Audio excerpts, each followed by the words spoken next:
I am not exaggerating when I say that I have been writing this video and collecting photos and video clips for it for 2 full years. I didn't want to just sit here in my living room in Texas and give you a bunch of random opinions about this topic. I wanted to show you what I'm talking about and share with you these opinions that I've spent 30 years accumulating. So without further ado, let's get into a discussion of British bathrooms. If you're new to my channel, welcome. My name is Dara, and I created Magenta Otter Travels to be a place where people can get together and talk about British stuff. So whether you live in Britain or you just love Britain, I hope you join the conversation. I'm formatting today's comments into 3 sections, reminiscent of a certain Clint Eastwood movie. I'm calling it the good, the bad, and the different. As I compare British to American bathrooms, I will group those comments into talking about what I think is better in Britain, what I think is worse in Britain, and what I think is just different, not better or worse. Feel free to share with me your opinions down in the comments, and as always, tell me what I've just totally got wrong in your opinion. The first way I'll point out in which British bathrooms are better than American bathrooms is really a big deal. It's something that a lot of YouTubers have talked about because it's kind of crazy. When you're in a public toilet in Britain, the bathroom stalls have some sense of privacy. The stalls are either completely enclosed rooms, or at least they're stalls where the doors fully shut and fully block out a view of the people inside the stall. They also tend to go more low to the ground and taller. But in the US, we have these ridiculous doors very frequently that have massive gaps where you shut and lock them, which means that when you're walking through the restroom, you do not feel like you have any privacy. Honestly, these bathroom door gaps are just appalling. The second thing that's better about British bathrooms when compared to the US is the 2-button flushing system. Now, this is not unique to the UK. All over Europe and probably other parts of the world have this 2-button system. And there are even some newer toilets in the US that have it as well. But it's definitely not common in household toilets in the US that you would have the 2-button system. 2 buttons means there's 2 flushes, a little flush with a little bit of water and a bigger flush with more water. So it's a great way to conserve water, and for some reason, not something that's widely been adopted in the US so far. Speaking of flushing, I have noticed that British toilets in general just do a better job of flushing. In the US, a lot of our toilets just aren't very good, which means they get clogged a lot, which means they often need to have plungers used on them. So in an American bathroom, you are more likely to see a plunger located near the toilet than what you see in Britain, which is toilet brushes. Pretty much every bathroom you go in Britain has a toilet brush next to the toilet. More later about why that's the case.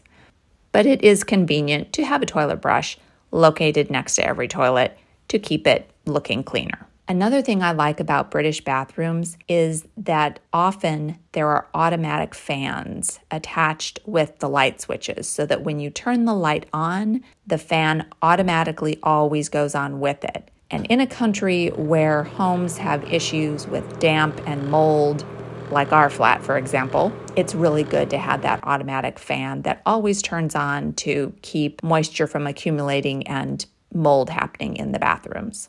Towel rails are another thing I like about British bathrooms and pretty much never see in American ones. When getting out of the shower on a cold day, there's nothing better than grabbing your towel off a nice heated towel rail. And it also helps warm the room and dry your clothes as well. Multi-purpose. Another thing I have to say I like about some of the public restrooms I've been in Britain is they can have some pretty funny signs. Let me show you some examples. First, I have to start with this public toilet from Scotland. It was set in a lovely area covered with pastures full of sheep and some people camping by the lake and quite a few motorcycle enthusiasts. We were glad to find a free toilet to use before our long drive back to Gloucestershire. Little did I know there would be so much reading involved in a visit to this restroom. First, there was a sign on the entrance telling you how grateful you should be to use these toilets and to leave the door shut to prevent animals nesting inside. Then there was a typical no smoking sign. But after that, it goes a bit over the top. There is a lengthy and emphatic sign about hovering and flushing with your feet. And then an even more emphatic and threatening sign explaining about how and what to flush. And then the same ideas are communicated in a carefully worded axiom and some pictures. Then, as we go to wash our hands, we are told how to do that as well. And finally, we have all the key points reiterated again in this lengthy verse. I shan't read the whole poem. You can pause the video if you'd like to do that. But I will point out that in true Scottish form, you are urged to not leave the cleaning person in bad fettle, or you will be peeing over a nettle. This reminds me of the poem that the cleaning team from Hales Church posted near that door. Those were some of my favorite warning signs. Only in Britain, in the sign that tells you what to not put down the toilet, would they list tea bags. And first, even. Now let's talk about the ways in which I think British and American bathrooms are just different. If you watch the video I did early in January of 2020, I showed our flat in England and lots of things about the flat that I think are examples of ways British and American homes are different. If you haven't seen that video, I'll link it in the description below, so please check it out. But right now, I'm just gonna focus on the bathroom things that I think are different. The first thing that's different, of course, is what we call this room. Now, in a house, it's generally the same. Bathroom is a bathroom. But for British people, it's only a bathroom if it has a bath, which is rather logical. And I think we both say ladies or gents, but otherwise, it all seems to be different. In a house, a room with a toilet and sink only would be called a powder room or a half bath in the US. And in Britain, it would be called a cloak room, which is a very funny and confusing term for Americans. And I think there's also other names that Britons use for powder rooms. Remind me what the other ones are. In general, Americans say restroom, washroom. More slang terms would be potty, or rude terms would be john or head. In Britain, people say toilet most of the time, which is just not what we say in the US. Also, you will find more archaic references to water closet, WC, conveniences, public conveniences, and more colloquially, loo, bog, and probably several more slang words I don't know yet. Feel free to tell me in the comments, just please don't be too vulgar. Honestly, my favorite British term is the one from medieval castles. Guardrobe. Here's a question for you Britons. Do you guys say going to see a man about a horse? And who calls it privy? Is it Brits or Americans? I'm bilingual enough that sometimes I get confused because I can't remember which one's British or American. Power outlets are a big deal.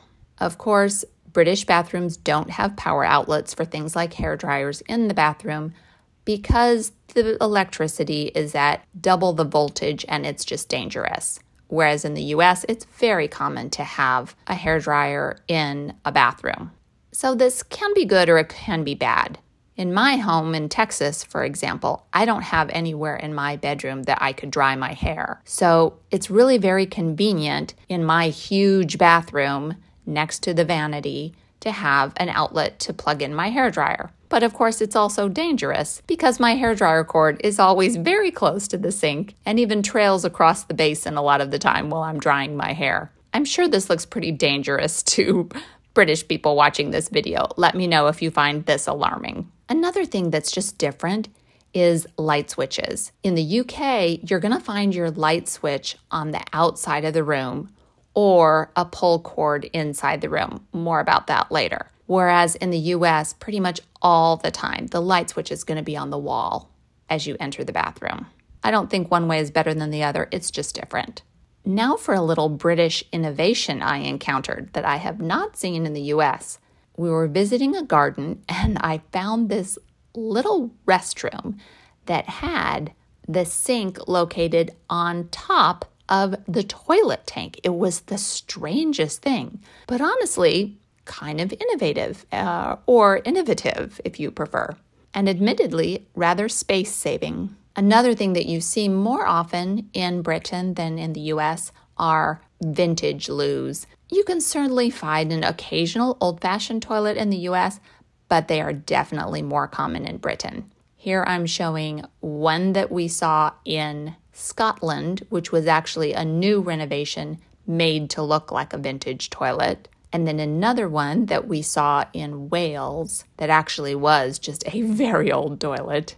And lastly, from Northumberland, this was Chillingham Castle, which if you watch that video, and by the way, you really should, because that castle video from Northumberland was amazing. I'll link in the description. You may recall from that video that Chillingham has a Victorian toilet that was quite curious indeed.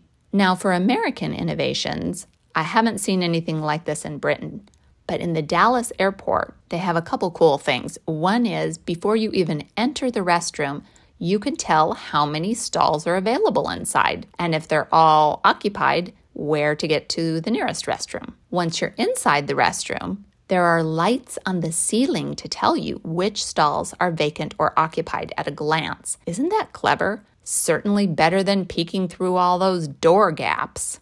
Now it's time to talk about the bad, the ways in which I think British bathrooms are worse than American bathrooms.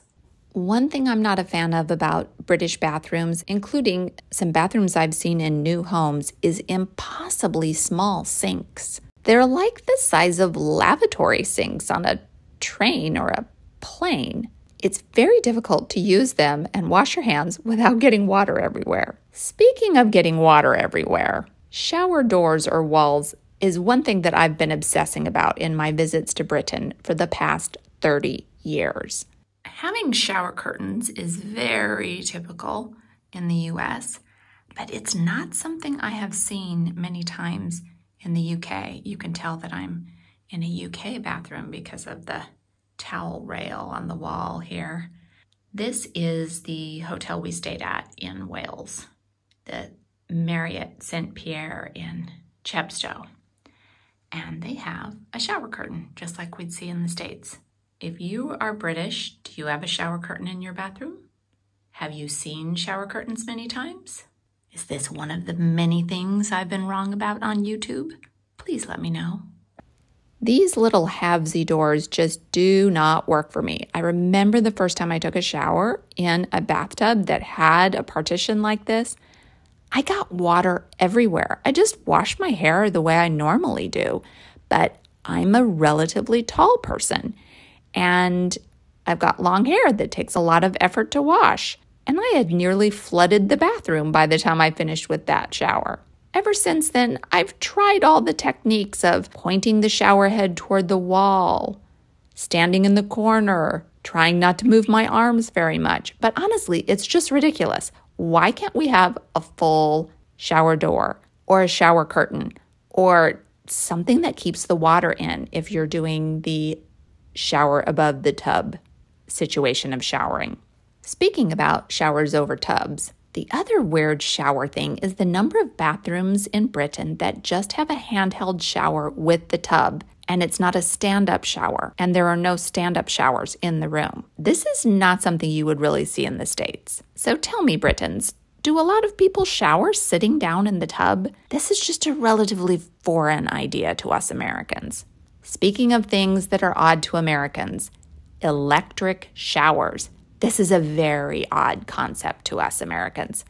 The first time I saw this when visiting Ian's family 30 years ago, I remember saying to him, "What is that thing on the wall in the shower?" Now, the idea of having hot water quickly is nice. That part is better than a lot of American showers. And the idea of controlling the temperature very easily is also nice.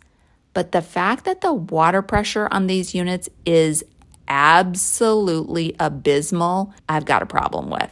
They often just kind of spit water on you. And so I find it really hard to shampoo my hair and rinse it properly. Please tell me your thoughts on electric showers. Another thing that I referenced earlier is pull cords for light switches. I know this is not as common these days, but there are still lots of older British homes that have a pull cord string to turn the light on in the bathroom. According to an electrician who worked on our flat in England, I understand that these are actually not necessary anymore, but I still see them all the time in people's homes. And we have one in our own hall bath in Cheltenham. I don't like them because the string gets dirty, the string breaks, and sometimes they're hard for shorter people to reach. Another thing that seems like a disadvantage to me is toilet tanks being inside the walls. As I referenced earlier, American toilets often have flushing problems. If it's not a clog that has to be plunged, it's frequently a problem with flushing apparatus inside the toilet tank. It's pretty easy to remove the lid on the top of the tank and adjust the levers inside. But on a British toilet where the tank is buried inside the wall, I have no idea what you do. I'm just dreading the day I have to find out in our flat in England. So tell me, British people, is this a problem? Or am I just paranoid? Most British toilets have very low water levels, and that low water level makes for messier toilet bowls. I don't want to get into a graphic discussion of poop on my family-friendly YouTube channel, but let's just say a higher water level keeps the toilet bowl tidier without having to use those bog brushes that are sitting next to the toilets in all those British homes. And finally, I'm talking about the thing that most Americans complain about in reference to British bathrooms. I have to admit, I hate separate taps. And before I get 97 irate comments telling me to stop being an American idiot and just put the plug in the sink and mix the hot and cold water in the basin, let me just say, no, I'm not doing it.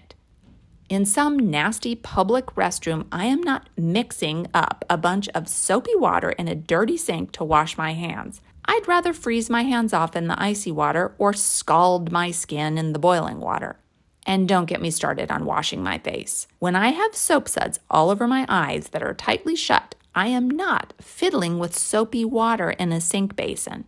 I would like to have clear water to thoroughly rinse my face. So I just think the separate tap thing is an issue.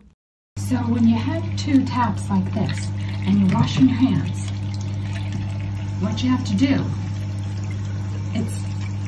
it's nice when the two taps are kind of close together like this, because then you can do the shuffle back and forth. Ice cold water, boiling hot water, ice cold water, boiling hot. And if you do it fast enough, you're kind of mixed together. Thanks for watching this silly video. Please give it a thumbs up or a thumbs down if you're so inclined, and let me hear from you in the comments. Thanks so much for watching, and do something good in the world today.